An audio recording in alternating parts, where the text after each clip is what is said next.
menjaga keutuhan dan sikap yang merusak keutuhan NKRI. Apalagi? Hah? Sifat-sifat pahlawan. Apalagi? Apalagi?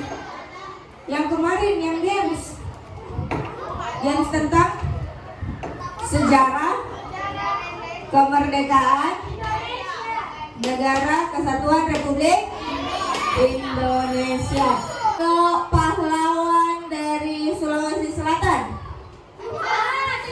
Begitu. Siapa? Emi Sailan. Siapa lagi? Siapa? Sultan Hasanuddin. Siapa lagi? Andi Jemal. Siapa lagi? Pompiku. Siapa lagi? Andi Mapanyuki. Apa lagi? Lamadukalem. Oke, siapa yang masih ingat apa perjuangannya Emi Sailan?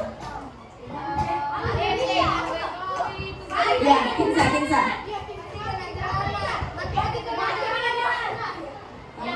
Apa? Apa itu?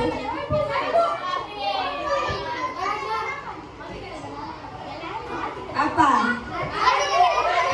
Mati karena kena bom granat. Kenapa bisa kena bom granat?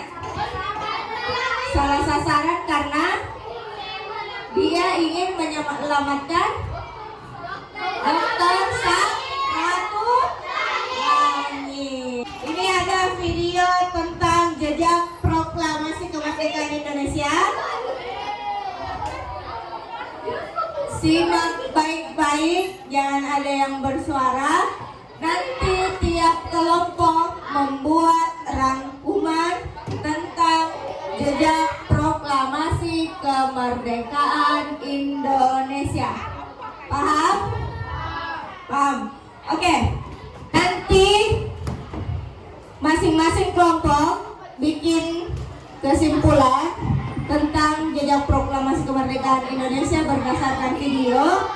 Lalu satu orang tiap kelompok naik presentasikan. Nah, nanti perwakilan yang presentasi ibu yang tunjuk. Jadi semuanya tetap membuat kesimpulan. Sampai sini paham?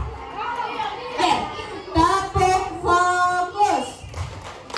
Melihat, mendengar, mengingat, fokus.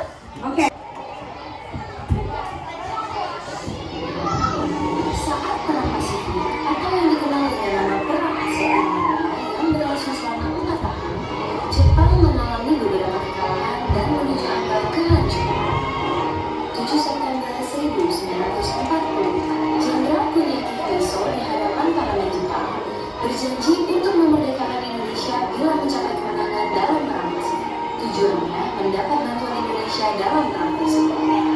Kaum pergerakan nasional menyambut hangat janji kemerdekaan oleh Jenderal Koiso.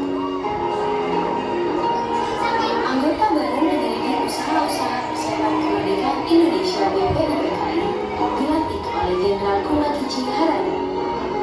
Rajiman Widyudiningrat, tokoh pergerakan nasional, ditunjuk sebagai ketuanya.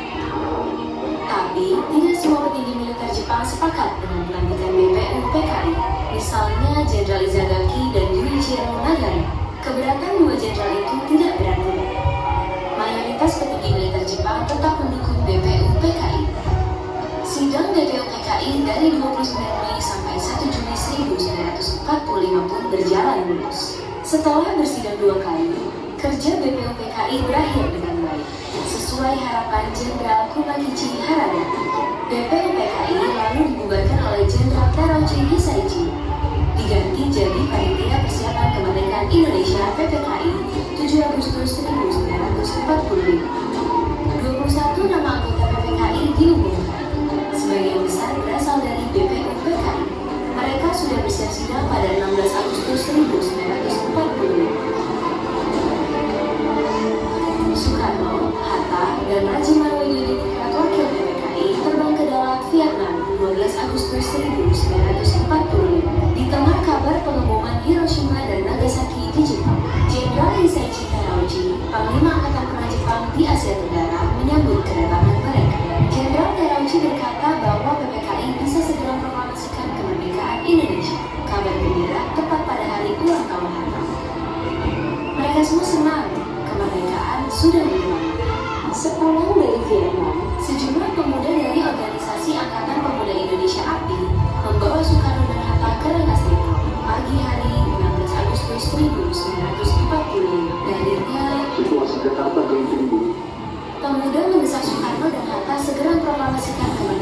Indonesia. Jepang sudah menyerah. Kata para pemuda. Soekarno dan Hatta terkejut, tapi Soekarno enggan memenuhi permintaan para pemuda. Menurut Soekarno dan Hatta, proklamasi kemerdekaan harus melalui rapat PPKI. Pemuda akhirnya memulangkan mereka ke Jakarta sore hari. Sepulang dari Rengas Dengklok, Soekarno dan Hatta hendak bersidang dengan PPKI di Hotel Das Indies Jakarta, tapi Jepang melarangnya. Perubahan situasi mengarahkan rapat persiapan kemerdekaan ke rumah Laksamana Maeda, perwira Angkatan Laut Jepang. Di tempat inilah dalam sebuah ruangan, Soekarno, Hatta, dan Ahmad Subarjo merumuskan naskah proklamasi kemerdekaan tanpa gangguan dari Jepang. Soekarno lalu membacakannya ke anggota PPKI dan pemuda di Serambi. Naskah yang singkat, tapi semua sepakat dengan isinya. Kemerdekaan bukanlah mimpi. Hari bersejarah itu tiba. Soekarno membacakan naskah proklamasi kemerdekaan Indonesia ke banyak orang di rumahnya di Jalan Pegangsaan Timur nomor 56 Jakarta. Tokoh-tokoh pergerakan nasional dan rakyat biasa membaur mendengarkan pembacaan itu dengan heran. Setelah itu, bendera merah putih jahitan di Istana Soekarno dinaikkan perlahan, diiringi lagu Indonesia Raya. Penghormatan pun diberikan. 17 Agustus 1945, Indonesia akhirnya merdeka. Ini bukanlah pemberian, melainkan hasil perjuangan dari seluruh rakyat Indonesia. Proklamasi kemerdekaan mengantar bangsa Indonesia bergelut dengan cerita baru. Jepang memang telah terjungkir, tapi pengaruhnya belum berakhir. Ini dialami oleh fotografer Mendur bersaudara dalam merekam dan menyebar proklamasi. Jepang menghancurkan kamera Alex Mendur, sang kakak. Karena itu, Franz, sang adik, mengubur negatif fotonya di halaman kantor Surat Kabar Asia Raya demi selamatkan bukti-bukti proklamasi. Di tempat lain, pewarta berhasil mengabarkan proklamasi lewat media cetak, juga melalui siaran radio dengan menggunakan beragam bahasa daerah. Di desa-desa, pemuda Republik berperan meneruskan kabar proklamasi. Mereka berkeliling dan berteriak, "Jepang menyerah, Indonesia merdeka." Akhirnya, tiap orang menjadi saksi Indonesia telah merdeka. Oke. Judulnya Jejak Proklamasi Kemerdekaan Indonesia. Waktunya 10 menit. Dimulai dari sekarang. Buat kesimpulan tentang video yang tadi yang kita pahami. 4, 3, 2, 1. Tidak ada yang menulis. Tidak ada yang menulis. Angkat tangan. Angkat tangan. Tidak. Oke, semuanya berdiri. Semuanya nyanyikan lagunya 17 Agustus.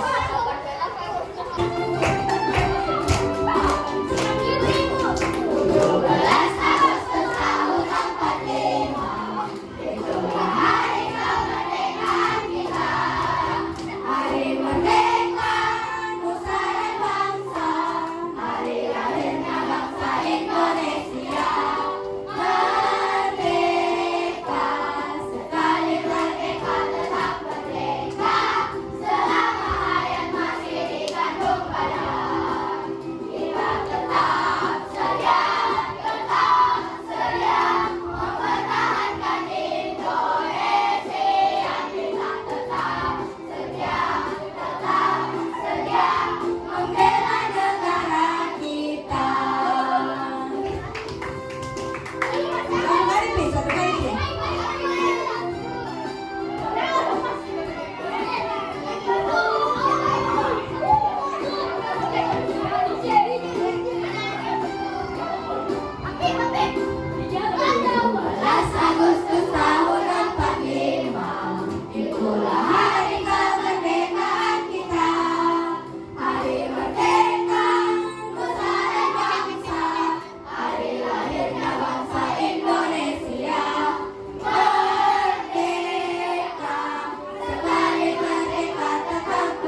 lain.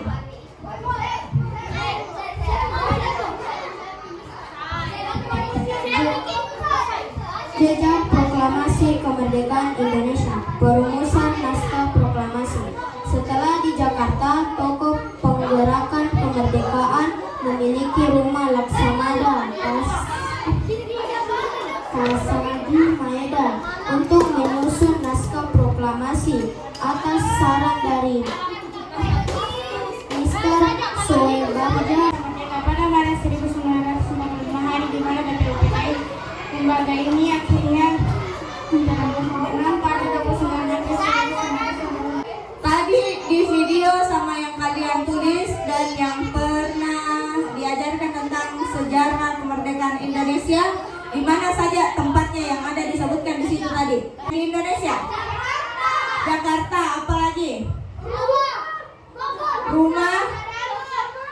Rumah Laksamana Maeda. Oke, itu semua termasuk dalam situs-situs bersejarah dalam meraih kemerdekaan. Oke, kalau di Makassar, apa situs bersejarah? Benteng Rotterdam, apa lagi? Benteng Sungkopo, Monumen Mandala. Silakan baca situs-situs bersejarah dalam meraih kemerdekaan. Halaman 79. Museum Perumusan Naskah Proklamasi.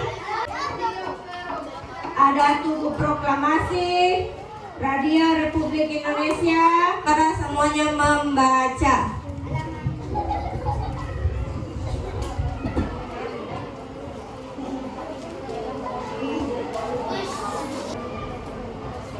Siapa yang sudah?